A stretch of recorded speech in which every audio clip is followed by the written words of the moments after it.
How is React Native different from React.js? Generally, React Native is used to create mobile applications. With the help of React Native, we can create cross-platform applications like Android and iOS, and we can also create web application if we are using React Native Expo. And with React Native, we can create three types of project like React Native Expo, React Native CLI, and React Native Bear project. And in React Native, we use JavaScript as a language, and React Native is developed by Facebook. Okay, and if we talk about React.js, then React.js is used to create web application, and React.js is very fast in comparison to other technologies because it uses virtual DOM, and it is also developed by Facebook. And here React.js also uses JavaScript. Yeah. How can you make network calls in React Native? To make network calls in React Native, generally we use Axios, but this is the external package. If you don't want to use external package, then we can use Fetch. Okay, but Fetch having multiple limitations. Okay, but in Axios there are many things like timeout, SSL pinning, interceptors. We don't need to deserialize and serialize the data. Okay, but in Fetch we have to do this type of things. So generally we use Axios package to make network call. What is props drilling and how can it be avoided? Props drilling, okay, so suppose we have 2 or 3 components like component A, component B, component C, and if you want to pass the data from A to C directly or C to B directly, okay, so this is called props drilling. And as we know that React is the unidirectional, okay, so the data flow in a one direction. So if you want to pass the data from C to A directly, then this is called props drilling. If you want to overcome this type of issue, then we can use multiple things like context API, Redux, Async Storage, callback function. So these are the things we can use to overcome this type of issues. How do you debug React Native applications and what tools are used for it?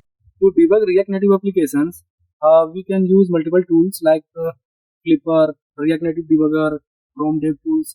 Generally, I have used Chrome DevTools React Native Debugger. Okay, so if we talk about how we can do, then if you are using suppose Chrome DevTools, then we have to use Ctrl+M in if you are using Windows, and if you are using Mac, then we can use Command+D. So we will get one pop-up, and then just press on Debugger. So the Chrome DevTools will be open, and there we can debug multiple things like we can do profiling, we can do network calls. We can check the network calls and all. Okay, so this type of things we can do. Can you describe timers in a React Native application? In React Native, there are multiple timers like set timeout, set time interval. Okay, so if you want to, suppose we have a task and if you want to execute only once at a certain time, then we can use set timeout. And if you want to execute that task on certain interval and again, then we can use set time interval. Suppose we have a task and we want to execute on every 1 second, then we can use set time interval and then pass the time there like 1 second, 2 seconds. So on every 2 seconds or 3 seconds, it will execute again and again in set time interval. So yeah. What is Redux in React Native and what are its important components? Yeah, Redux is the state management tool. With the help of Redux, we can manage the state of the application until our application closed. Okay, and if we want to implement, then we have to add some packages like React Redux. Okay, if you are using old Redux, and if you want to use new Redux, then we can use Redux toolkit. Okay, and if we want to implement, then first we will have to create action and then create reducer and then create combined reducer if you are using old Redux, and then combine all the reducer inside combined reducer and then create store, and in the store we have to define the combined reducer. Okay, and if you are using new Redux like Redux toolkit, then we have to create slices instead of reducer and then define all the slices inside store. Okay, and wrap all the components inside provider which is available into our project. So wrap all the components, and then provider we will get from Redux package. So in the provider we have to pass a parameter that is store, and then just include that store. Now there we have where we have added our slices or combined reducer. Okay, so just include that into store. And Redux provides two states, that is use dispatch and use selector. So with the help of use dispatch, we can perform any type of action, and with the help of use selector, we can receive the data which is stored into the store. So with the help of that data, we can perform any type of action. Okay. So yeah, this is Redux. What is state, and how is it used in React Native? State, basically this is the object which holds the data until our application closed. And if we know about that how we can handle state into the component, then we can use state. Okay. Suppose we have a counter, then just assign the variable like counter and then set counter and then write use state and then write the initial value. Okay. And if you want to set the data inside the state, then we can use set counter. And if you want to get the data of that counter, then we can use counter. Okay. Yeah. Are default props available in React Native? If yes, what are they used for, and how are they implemented? Yeah, I have used default props. Suppose we have a two component, okay, and if we are passing the data from one component to another component as a props, but on certain condition, the data is not available, then we will get undefined or null value. So that time we use default props. Okay, so we set the default data, so we will not get the null or undefined value. And if you are getting this type of data, then we have to handle everywhere. So there we have I use default props. What are threads in general, and can you explain the different threads in React Native and their uses? Threads are the lightweight process which executes in the background, and there are three types of threads in React Native, like JS thread, shadow thread, and main thread. Okay, if you talk about JS thread, then here all the JavaScript code executes, and if you talk about shadow thread, then here all the codes like CSS and all constructed, and main thread executes when UI render. Okay, so yeah, so this is thread. What are the advantages and disadvantages of using React Native? If you talk about advantages and disadvantages, then yeah, firstly I'm going to explain the advantages. So with the help of React Native, we can create cross-platform application with single code base. Okay, and a React Native having large community. Okay, so these are the advantages. And if you talk about disadvantages, then multiple platform specific related things not available in React Native. So we have to create module and implement it to the project. Okay, so this is the disadvantages. This is the disadvantage of React Native, and the application size is very big in comparison to native application. Okay, and the community having large, and React Native community is large, but multiple packages are outdated. So these are the disadvantages of React Native. What is Flexbox? Flexbox basically used to make responsive layout. Okay, and there are multiple things to make responsive, like we can use align content, justify content, and flex direction. So these are the things we can use to make responsive layout with the help of Flexbox. What are the core components in React Native? Main core components like text, button, view, flatlist, scroll view. So these are the main core components of React Native. Explain async storage in React Native. Async storage is generally used to store the data locally. So if you want to implement async storage, then you have to add dependency into the project. Okay, and if you want to implement, then just import async storage, and then if we want to set the data, then we can use async storage dot set item and then pass the key and then value, and on the basis of that key we can get the data which is stored locally with the help of async storage. Yeah. What are the different ways to style a React Native application? To style React Native app, there are multiple ways. So we can use Flexbox, and we can also use CSS like inline CSS, and if you are not going to use inline CSS, then we can use stylesheet.create and then write all the CSS like container, button, and all. Okay, and just add that CSS into our style. And we can also create separate page and just write all the CSS using stylesheet.create and then export that CSS, and then we have to import that CSS and use into our style. So these are the ways to make. Yeah, and we can also use tailwind CSS. Yeah, so these are the things we can use to make style. How do you implement routing with React navigation in React Native? To handle routing in React Native, we can use React navigation. So if you want to implement React navigation, then in the official website there are 3 or 4 dependencies, so we have to add into the project firstly. Okay, and we have to use navigation container. So we have to wrap all the components which is available into our project inside navigation container, and inside that navigation container we have to use stack.navigator if you are not going to use any tabs or a drawer. Okay, and inside that stack.navigator we have to wrap all the pages like stack.screen, and then we have to pass the name of the screen, and then we have to pass the component inside stack.screen. Okay, and if you are using tab into our React Native project, then we can use tab navigator, and we can use tab.screen there and just pass name and the component also. And similarly we can use a drawer like drawer navigator and drawer.screen, and then pass the name of the screen and then component. Okay, so this is the way to implement routing in React Native. And if you want to open another page from one page, then we can use use navigation. So just import use navigation and write navigation.navigate and then pass the name of the page which we have written. Okay, so with the help of with this way we can navigate from one page to another page,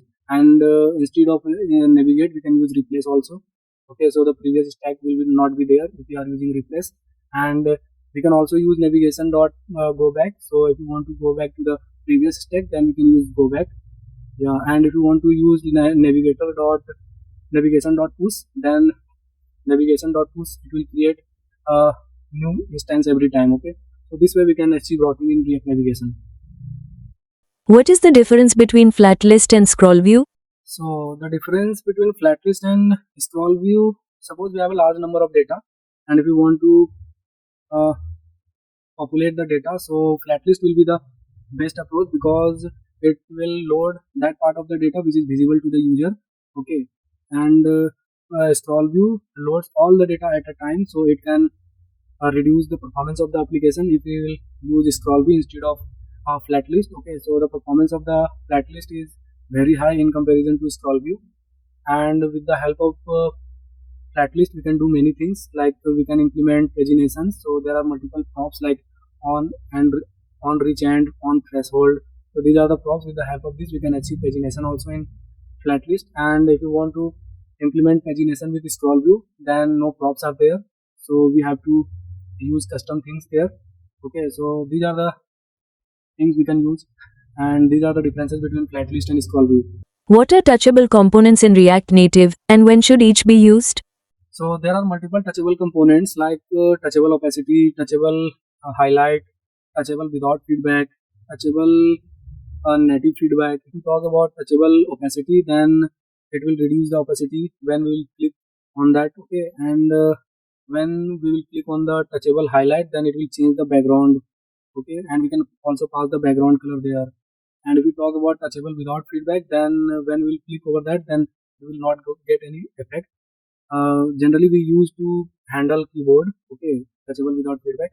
And if we talk about touchable native feedback, so it will provide native field when we will click over the touchable native feedback. Okay, and on press is also there. Okay, so these are the touchable things.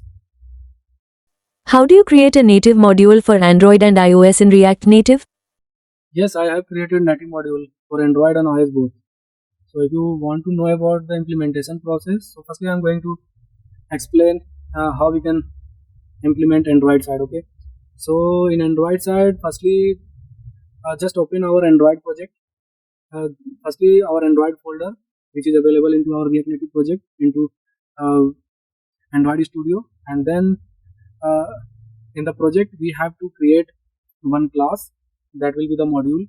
Okay, so first create module class, and then just extend with React Java context-based module. Then we will have to override one method that is called getName. So just pass the class name which we have created, module name. Okay, and then after that we have to use @React method annotation, and inside that we have to write our method. Okay, suppose we are going to get the device information. Okay, so just write the method name like get device info, and we will use promises to invoke the data. So inside that function we will write the logic to get the device information into our native code. Okay, so and then just invoke that response like device information detail inside our promises. Okay, and then we will create one package class and inside that class we'll have to extend with React package, and so we'll have to override two classes. So in the first we'll have to register our module, okay, and then in the main application.java we have to register our package, okay, which we have created. And then in the React Native side, just use native modules which we'll get from React Native package, and with the help of native module we can access that class module which we have written into our Android side, okay. So just write native module dot class module which we have created, and inside that function we can call like native modules dot that module class dot get device info. So this way we can access that method from our React Native side, and we can get the data back in our React Native side. Yeah. So this is the implementation process of Android side, and if you want to implement or create native module in iOS side, then just open iOS folder into Xcode, okay, and then create a Swift file, and and then extend that class with NS object, and inside that class we'll have to create one method that is called get device info, okay, and inside that function we have to write the logic like to get the device info like UI device dot get info, and then we will also use promises there, and then invoke that response. So there we will use resolve and reject. So just add resolve and then pass the device information inside resolve, okay, and then so we will not be able to directly access that file from our React Native project, so we'll have to expose that method and class into Objective-C. So just annotate with Objective-C on both like class and method, and then we will create Objective-C class, and then we will use RCT method, okay, RCT external method, and then pass the method name, and then pass the parameters like resolve promises, and if we have any parameter then we can also pass the parameter. And then so our native code is completed. Now we can go inside React Native project, and then we will use native module dot, and then we can call that class which we have written into our Xcode like Swift class, and then we can access that method, and we will get the data into our callback in React Native side. So this is the implementation process of native modules in React Native in iOS. Okay, yeah. How can you apply animations in React Native? So to implement animation in React Native, we can use multiple things like if you don't want to use external package, then animated is there. So with the help of React Native, we will get animated, and we have to pass the start position, end position, and duration. So with the help of animated, we can achieve animation. And if you want to use external package, then there are lots of packages like Moti library is there, Loti is also there, and React Reanimated is also there. So these are the packages we can use to achieve animation in React Native. Explain set native props. Does it create performance issues, and how is it used? Set native props, basically suppose we have a one component, okay, and we are using set native props so it will increase the performance of the application. And suppose we have a multiple components and we are rendering that, then it will decrease the performance of the application, okay. So generally we are not using this type of things, set native props. What is SSL pinning?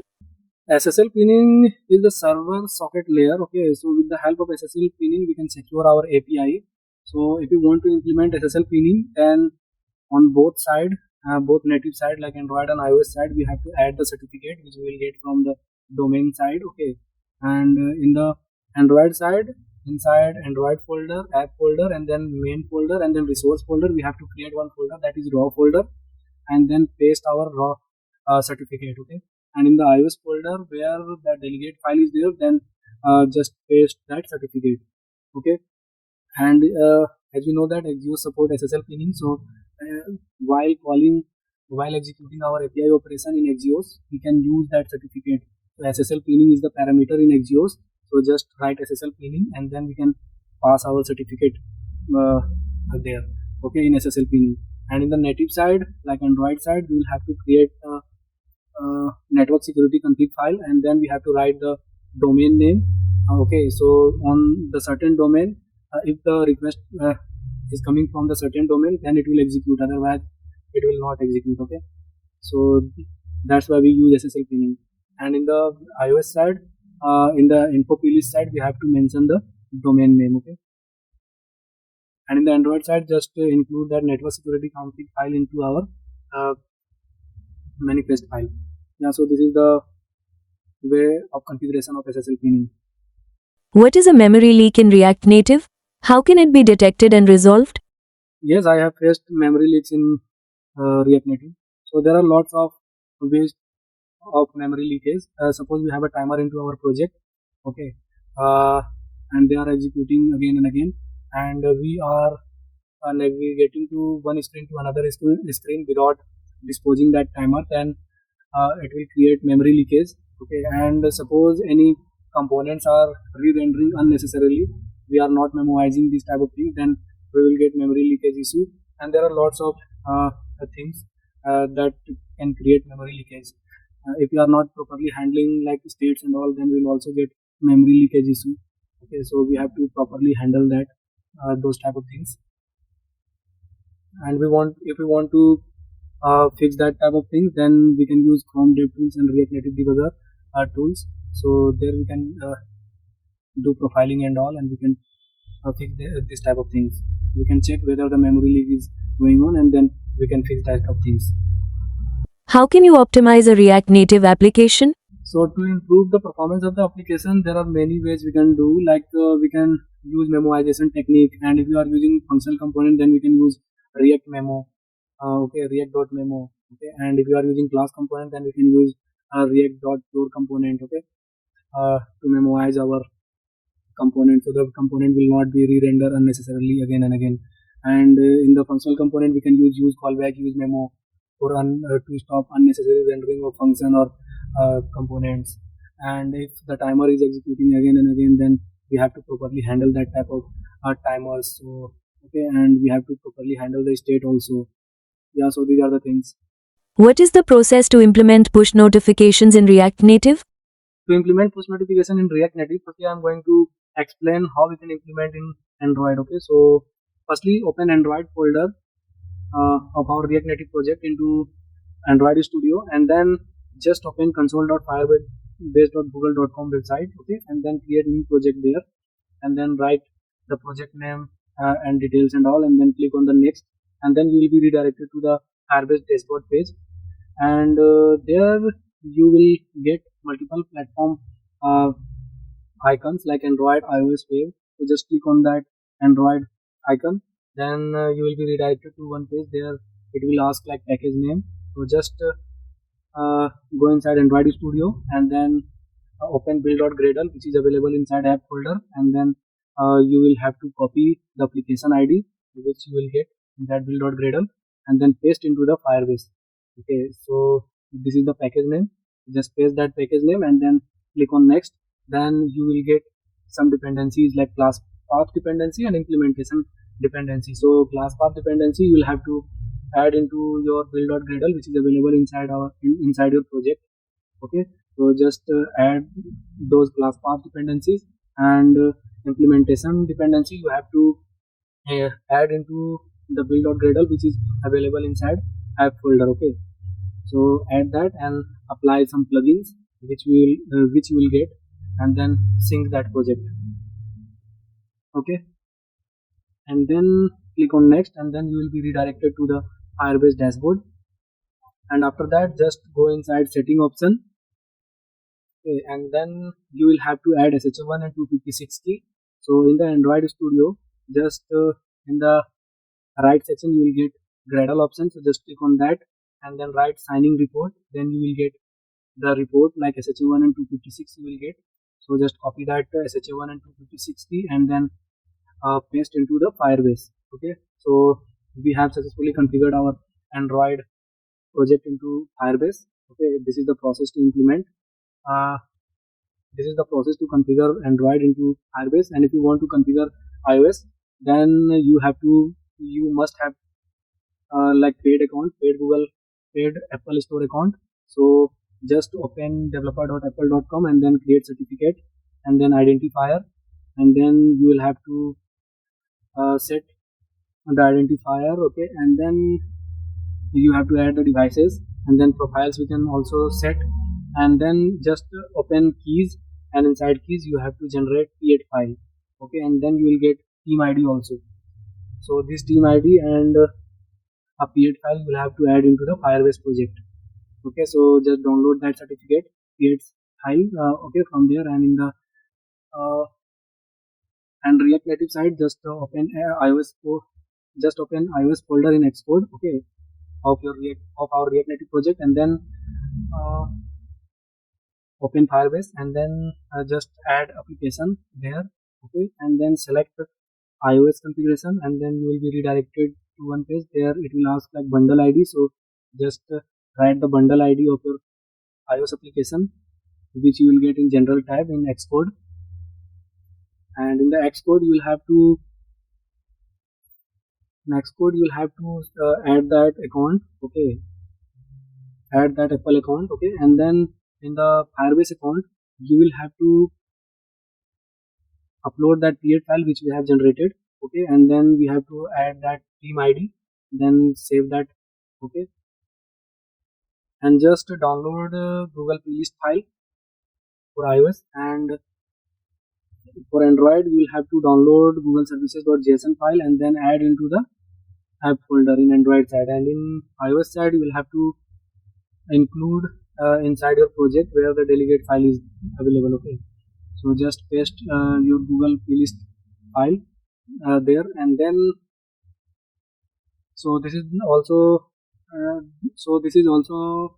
the configuration of iOS file. And if you want to integrate in React Native side, then you have to add two dependencies like Firebase app and Firebase messaging. So with the help of Firebase messaging, first we will create one function that is called get device token. So just write const device token equals to, and then with the help of that Firebase messaging, like messaging is the key, so messaging dot get token, get FCM token you will get. So with the help of that we can access the device token, okay, and with this token we will get the notification, and we have to create three more functions, that on message app, on background, on foreground, and there we will use remote messaging with the help of that messaging, and we will have to extract title and body from remote messaging dot notification. So with the help of that title and body, we can perform any type of operation, then we will get any type of notification. So this is the process to implement push notification of Android on Android and iOS, okay. What is the difference between functional components and class components in React Native? So if we talk about functional and class component differences, so in functional component we use function, general function, and in class component we use class, okay, and then class name, and then we have to extend with react.component, and in functional component we use function and then function name, okay, and we can also use height arrow key. And if you want to handle lifecycle in functional component, then we handle three lifecycle with the help of use effect, okay, and if you want to handle lifecycle in class component, then we have a method like component did mount, component will unmount, and component will unmount, component did mount, component will unmount, component did update. So these are the lifecycle we can also handle in functional component with the help of use effect. And if you are using use ref in functional component, then a class component create ref is there, and in the class component we have to render first, then we have to return the a component, but in functional component we can directly return our component, okay. And for memoization in functional component we use react.memo, and in the class component to memoize we use react.pure component, okay. And if you want to use state in functional component, then we can use state in functional component, and in class component we use these.state, okay. And if you want to set the data, then these.setState, and then we can add the data. So these are the differences between functional and class component. What is a higher order component? Higher order component takes a component as a parameter and returns that component with some modification, so that is called higher order component.